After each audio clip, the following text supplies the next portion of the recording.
वो देखिए डॉक्टर साहब कैसे खांस रहा है। जैसा कि आपने बताया था मैंने उसको बांध के रखा है। अब किसी तरह से सुई लगा दीजिए बस।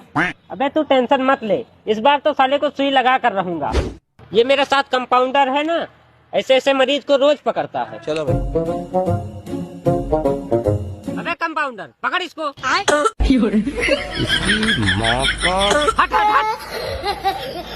अबे कंपाउंडर पकड़ इसको।